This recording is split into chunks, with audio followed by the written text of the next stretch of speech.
I sat at my table in that ballroom, gripping the edge of my seat until my knuckles went white. Below the chandelier light, my husband, the city's most respected executive, was raising a glass to our perfect 10-year marriage. The crowd cheered. The cameras flashed. And I just smiled. Because they didn't know what I knew. They didn't see what I'd seen. The woman seated at table 4, the one in the midnight blue dress, dabbing her lips like she owned the room, she wasn't just his assistant. She was the mother of his other children. The ones who lived in a house he paid for. The ones he'd been visiting every single week for 6 years. He thought tonight was his moment. His crowning glory. He had no idea I'd already swapped out every slide in his presentation. In 60 seconds, the man the world admired was going to lose everything. And I was going to hand him the match. Let's go back to the beginning. Because stories like this don't start with a dramatic reveal. They start with something small. Something that most people would brush off and forget. For me, it started with a gas station receipt. I was doing laundry on a Tuesday evening, the kind of quiet, unremarkable night that makes up most of a marriage. I reached into the pocket of his jacket before tossing it in the machine, the way you do. And there it was. A receipt from a gas station 40 miles outside of town. Time stamp, 11:47 p.m. He'd told me he was working late. He said the board meeting ran long. I remembered nodding, pouring him a cup of tea, telling him he worked too hard. Now I was standing in the laundry room, staring at this little slip of paper, and something cold moved through me. I put it back in his pocket. I didn't say a word. But I started paying attention. 2 weeks later, he had another late night. Another board meeting. Another city that needed him. I waited until his car pulled out of the driveway. Then I got in mine. I'm not going to pretend I wasn't scared. My hands were shaking on the wheel the entire drive. Part of me kept saying turn around. Part of me kept saying you already know. I followed him out past the edge of the city, past the strip malls and the chain restaurants, to a place called the Sunrise Motor Inn. The sign had 2 letters burned out. The parking lot had 6 cars in it. I parked across the street, cut my lights, and waited. He walked into room 12. He didn't knock. He had a key.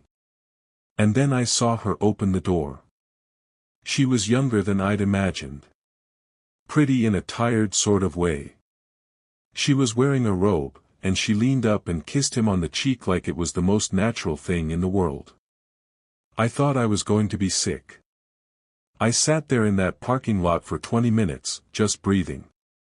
Telling myself to stay calm. Telling myself not to walk across that parking lot and pound on that door. And then the door opened again. And a little boy ran out. He couldn't have been more than 5 years old. He was in pajamas with little rockets on them. And my husband, the man I shared a bed with, the man I built a life with, he crouched down, and he picked that little boy up, and he held him like he was the most precious thing in the world. This wasn't just an affair.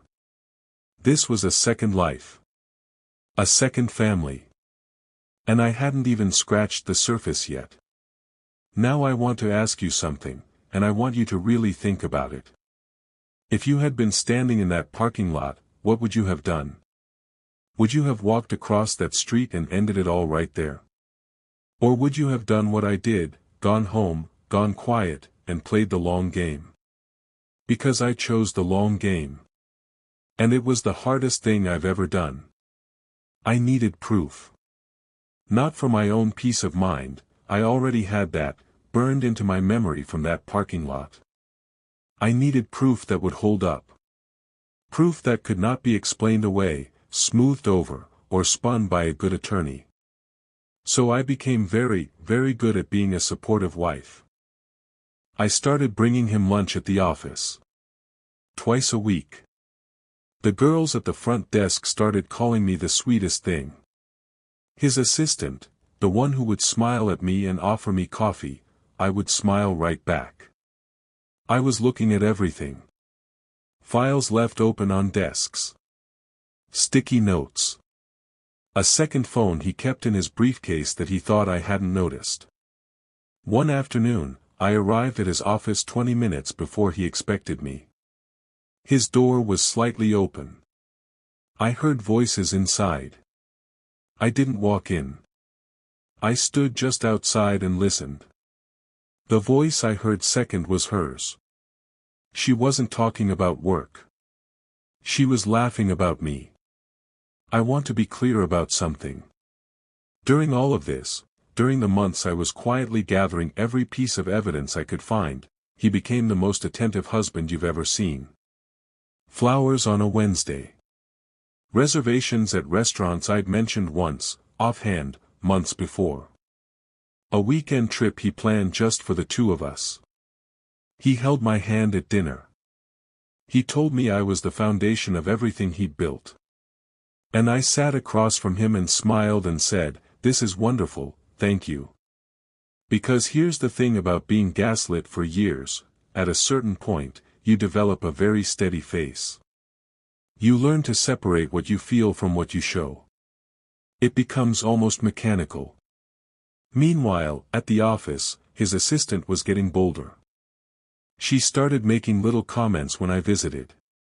Nothing you could call out directly. A look. A tone. The way she'd refer to his schedule like she owned it. Like she knew things about him I didn't. She did know things.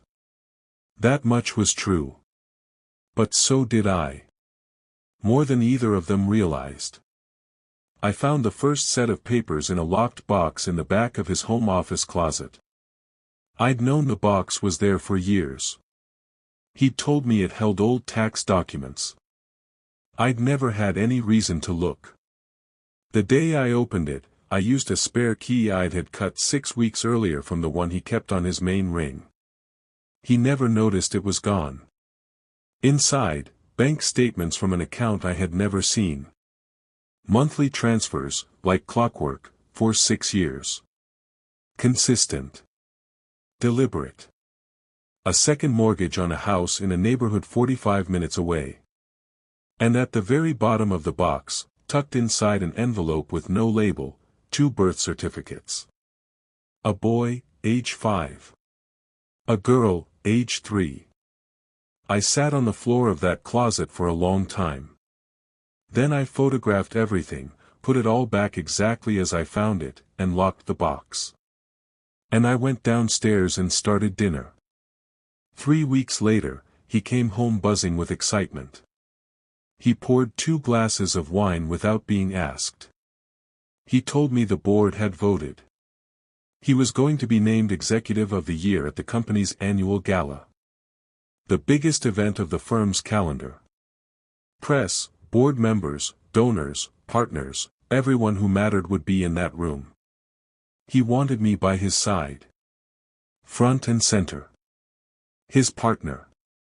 His rock. He talked about it for an hour. I listened to every word. I asked questions. I admired the details. I told him I was so proud. And that night, after he fell asleep, I picked up my phone and sent 2 messages. One to my attorney. One to a member of the board I'd been quietly speaking with for the past month, someone who had his own reasons to want the truth to come out. The gala was in 3 weeks. And I had just started the clock. The venue was stunning. There is no other word for it. Floor-to-ceiling windows overlooking the waterfront.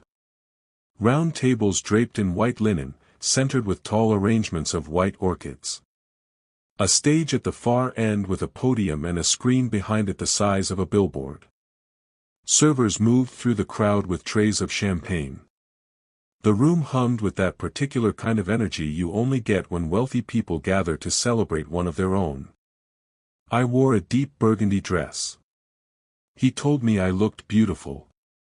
He put his hand on the small of my back and guided me through the room like I was a trophy he was proud of. I smiled at everyone we passed. Table 4 was across the room. I didn't look at it directly. I didn't need to.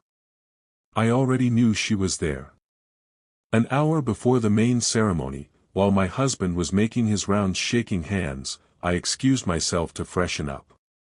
Instead, I went to the AV room. The technician on duty was a young man I'd spoken with twice in the past 2 weeks, once under the pretense of confirming the schedule, once to make sure he understood exactly what I needed and when I needed it. He didn't ask questions. He'd been paid not to. The file I had given him was already loaded. All he needed was my signal. I came back to the ballroom, sat down beside my husband, and accepted a glass of champagne. The MC took the stage. The ceremony began. My heart was beating so hard I could feel it in my throat. But my hands were perfectly still. They called his name to a standing ovation. He walked up those steps like a man who had never doubted himself a day in his life. He straightened his jacket. He looked out at the room. He thanked his team. He thanked the board. He talked about vision and leadership and the responsibility that comes with building something great. And then he said, "None of this would be possible without the woman who has stood by my side through everything. My wife." The room applauded. He looked at me. He put his hand to his heart. I nodded once. And that was the signal. The screen behind him changed. The growth projections disappeared. And in their place, a photograph of a house. A simple, ordinary house in a neighborhood 45 minutes from where we sat. Then a second image, the motel. Room 12. Time-stamped security footage, 3 years of it, his car, his face, his key. Then the bank statements. Then the birth certificates, blown up large enough for every person in that room to read the names. The applause stopped. There was a moment of absolute, crushing silence. He turned around. He saw the screen. And I watched the color drain out of his face. He turned back to the room. He opened his mouth. Nothing came out. Across the room, at table 4, she had gone very still. A board member 2 tables away had picked up his phone. A journalist near the back was already typing. Someone whispered something. Then someone else. The murmur spread through the room like a wave. He stepped back from the podium. He looked at me. I held his gaze. I did not look away. I did not flinch. I did not cry. Because I had done all of that already. Alone. In private. Over the course of months. Every tear I had left was gone. He walked off that stage without a word. And the room watched him go. That silence, that long, absolute silence, was the most satisfying sound I have ever heard in my life. What most people don't know, what wasn't in any of the reports that ran the following week, is that the gala wasn't the end of the plan. It was the middle. For the 2 months prior, I had been meeting quietly with 2 members of the board. Both of them had concerns about his leadership that went beyond the personal. Financial decisions that hadn't added up. A pattern of using company resources for things that had nothing to do with company business. The moral turpitude clause in his contract was explicit. Any conduct that brought significant reputational harm to the organization could constitute grounds for immediate removal. No severance. No golden parachute. By 9 o'clock that night, before the last guest had even left the gala, an emergency board session had been called. By morning, he was out. The interim chair was someone he had underestimated for years. Someone he had spoken over in meetings, dismissed in emails, and never once taken seriously. She stepped into that role without fanfare and without hesitation. He had spent 6 years building a secret life. It took 6 months to dismantle the one he'd shown the world. My attorney filed the next morning. Given the documented fraud, the hidden accounts, the undisclosed assets, the deliberate concealment, the settlement negotiations didn't take long. He had wanted to fight it. His new attorney had apparently advised him that given the evidence, and given the very public nature of what had already been exposed, fighting was not in his interest. He signed. I don't know what his life looks like now. I don't have any reason to follow it. I heard through someone we both used to know that he'd moved away from the city. That the other family had also ended things once the financial reality became clear. I don't feel triumphant about that. I don't feel sad about it either. I feel something closer to nothing, which, after years of feeling everything while pretending to feel nothing, is actually a kind of peace. People ask me if I regret doing it that way. In public. In front of all those people. With the cameras and the screen and all of it.